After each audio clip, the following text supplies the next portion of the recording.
Nabi Ibrahim alaihi salam kata, awak tak makan. Maka tiada jawab mereka itu. Bila Nabi Ibrahim tanya, awak tak makan ni, tak lalu ke apa siapa? Dia tak jawab. Fa'awjasa minhum khifah. Maka berasa Ibrahim dalam hatinya daripada mereka itu takut, kerana tiada makan jamuannya. Dia pun jadi serba salah. Takut tu maksudnya serba salah dia. Tak kena ke cara aku masak ni, tak sedap ke, siapa yang tak mau makan ni. Dia duduk tu rasa tak syok dalam hati dia macam tu. Qalu la takhaf. Maka kata mereka itu, kata malaikat tu, tak usahlah engkau takut, kami ini sebenarnya pesuruh Tuhan nak pergi binasa kaum Lut. Kata Jibril, yang disambung dia, jawab malaikat ni, dia kata apa? Tak usah takut, dia kata. Cerita dia macam ni, kami ni sebenarnya malaikat, kami ni utusan Allah, kami ni dalam perjalanan nak pergi ke tempat kaum Nabi Lut. Kami diperintahkan oleh Allah untuk binasakan mereka. Kami singgah untuk nak jumpa Tuhan, kerana kami ada satu berita nak beritahu dekat Tuhan. Malaikat kata macam tu dekat dia. Kata dekat Nabi Ibrahim ni, bila dia bagi tahu kata dia malaikat, Nabi Ibrahim pun yakin, oh malaikat rupanya, patutlah dia tak makan hidangan aku ni. Kemudian dia kata apa? Kata Qil. Ada satu riwayat mengatakan Jibril sapu anak lembu yang dah dimasak tadi itu dengan sayap dia. Maka tiba-tiba bangkit anak lembu tu, lari balik kepada ibunya. Ini kata Qil. Dia kata bukan dalam riwayat yang sahih, dia ada dalam riwayat yang dhaif dan sebagainya, mengatakan berlaku benda ni. Jibril selepas dia introduce, dia memperkenalkan diri dia, sebenarnya kami ini adalah utusan Allah, kami nak pergi ke tempat kaum Nabi Lut, kerana kami ada kerja nak dibuat di sana, sambil-sambil singgah sini.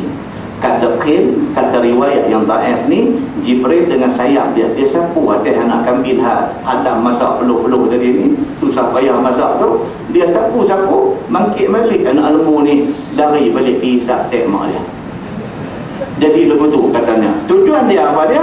Tujuan dia nak membuktikan kata yang main ni Jibril betul.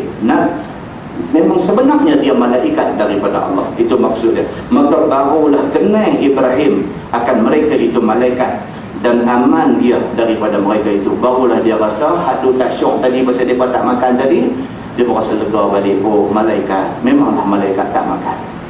Itu ceritanya. Baik. Wa basyaruhu bi ghulamin alim. Rupanya berita baik, good news yang malaikat main nak habang dekat dia ni apa dia? Dan bersuka mereka itu, ya, bagi tahu berita gembira malaikat ini akan Ibrahim dengan anak laki-laki yang banyak ilmu. Nabi Ibrahim tuan-tuan, dia menikah sampai umur dekat 100, bini pun umur dekat 100 tak ada anak. So hajat orang yang tak ada anak ni apa dia tuan-tuan? Hajat dia nak anak. Semayang malam, semayang hajat sampai di Mekah, Madinah, orang kata kami tempat mustajab doa, lain dia tak minta, yang tu dia minta dulu. Ya Allah, anugerahkanlah kepada aku satu zuriat yang saleh ataupun yang salihah. Satu pun tak apa dah.